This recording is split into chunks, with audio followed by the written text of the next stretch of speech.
বাংলা ভাব সম্প্রসারণ সকলের তরে সকলে আমরা, প্রত্যেকে আমরা, পরের তরে। অর্থাৎ সকলের জন্যই আমরা সবাই এবং আমরা প্রত্যেকেই প্রত্যেকের জন্য। অর্থাৎ একে অপরের সাথে যে পারস্পরিক সম্পর্ক, বন্ধু ভাবাপন্ন সম্পর্ক, সেই কথাটাই বলা হচ্ছে। এই ভাব সম্প্রসারণটি পড়া হচ্ছে মাধ্যমিক বাংলা রচনা নবম দশম শ্রেণীর বোর্ড কর্তৃক প্রণীত বইটি থেকে। ভাব সম্প্রসারণের 3টি ভাগে বিভক্ত করা যায়। এইটা ভাবকে সম্প্রসারণ করতে গেলে প্রথমে আগে 2-3 লাইন বা 1.5 লাইন মূল ভাবটা বলতে হয়, তারপরে সবচেয়ে বৃহৎ যে অংশটা সেটা হলো সম্প্রসারিত ভাব, তারপরে থাকে মন্তব্য বা উপসংহার পার্ট। এই যে প্রথম যে লাইনটা এটা হচ্ছে মূল ভাব পার্ট, আর কেবল থেকে শুরু করে সার্থকতা এটা হলো সম্প্রসারিত ভাব, আর এই যে শেষের যে 1.5 লাইন এটা হচ্ছে মন্তব্য বা উপসংহার। তো প্রথমে মূল কথায় বলা হচ্ছে, অপরের উপকার করেই মানব জীবন ধন্য ও সার্থক হয়, অন্যের উপকার সাধনই তাই সবার লক্ষ্য হওয়া উচিত। অর্থাৎ এটাই হচ্ছে মূল কথা, যে অন্যের উপকারের মাধ্যমে মানব জীবন, একটা জীবন, মানুষের জীবন ধন্য হয়, সার্থক হয়, সফল হয়। তাই অন্যের উপকার করার মাঝেই মানুষের লক্ষ্য নির্ধারণ করা উচিত বা লক্ষ্য হওয়া উচিত। সম্প্রসারিতভাবে বলা হচ্ছে, কেবল নিজেকে নিয়ে ব্যস্ত থাকলে চলবে না, চারপাশের মানুষের কথা ভাবতে হবে, ভাবা উচিত। সমাজে বাস করতে হলে একে অপরের সুবিধা অসুবিধার কথা চিন্তা করে চলতে হবে, কারণ পারস্পরিক সহযোগিতাই মানব জীবনের উন্নতির মূল। এই সহযোগিতা ছাড়া সুস্থ সুন্দর রূপে বাঁচা সম্ভব নয়। অন্যকে বঞ্চিত রেখে কেউ কখনো বেশি দূর অগ্রসর হতে পারে না। তাই সংকীর্ণ ব্যক্তি স্বার্থ পরিহার করে বৃহত্তর মানুষের কথা ভাবতে হবে। যেখানেই রয়েছে মানব জীবনের, সেখানেই রয়েছে মানব জীবনের সার্থকতা। অন্যের সুখে দুঃখে বিপদে আপদে এগিয়ে যাওয়া এই প্রত্যেকের কর্তব্য।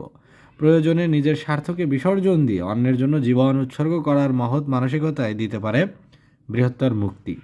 পুষ্পের ন্যায় পরার্থে জীবন উৎসর্গ করার মধ্যেই নিহিত রয়েছে জীবনের সার্থকতা।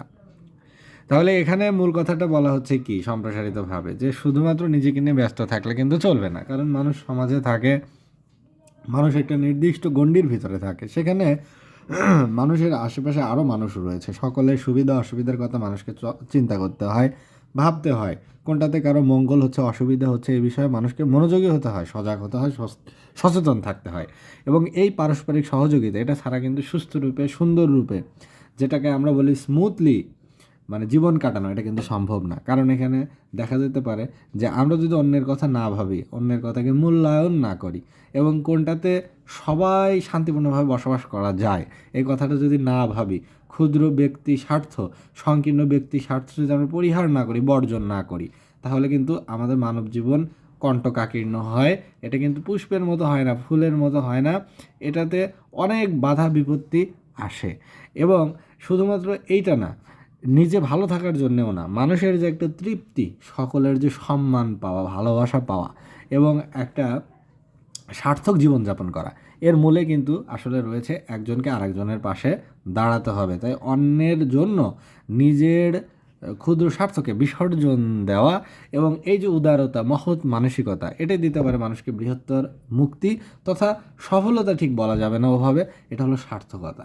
মানুষের জন্য, অন্যের জন্য জীবন কাটানো, অন্যের সুখের জন্য, মঙ্গলের জন্য, কল্যাণের জন্য নিজেকে ব্যবহার করা, নিজেকে বিলিয়ে দেওয়া, নিজের অবদান রাখা, এটার মাঝে রয়েছে মানুষের আসল মুক্তি, আসল তৃপ্তি, আসল সার্থকতা। তাই ফুল যেমন অন্যকে সুবাসিত করে, অন্যের মাঝে গন্ধ ছড়িয়ে দেয়, সুবাস ছড়িয়ে দেয়, আমাদেরও উচিত নিজের জীবনকে অন্যের কল্যাণের জন্য ব্যয় করা।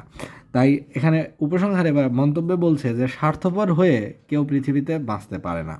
তাই পরের কল্যাণে নিজেকে নিবেদিত করার মাধ্যমেই জীবনকে সার্থক ও ধন্য করা সম্ভব। তাই বলা হচ্ছে যে স্বার্থপর হয়ে, সেলফিশ হয়ে কেউ পৃথিবীতে বাঁচতে পারে না। তাই অপরের কল্যাণের জন্য নিজেকে নিবেদিত করার মাধ্যমেই, নিজেকে সঁপে দেওয়ার মাধ্যমেই জীবনকে সার্থক ও ধন্য করা সম্ভব।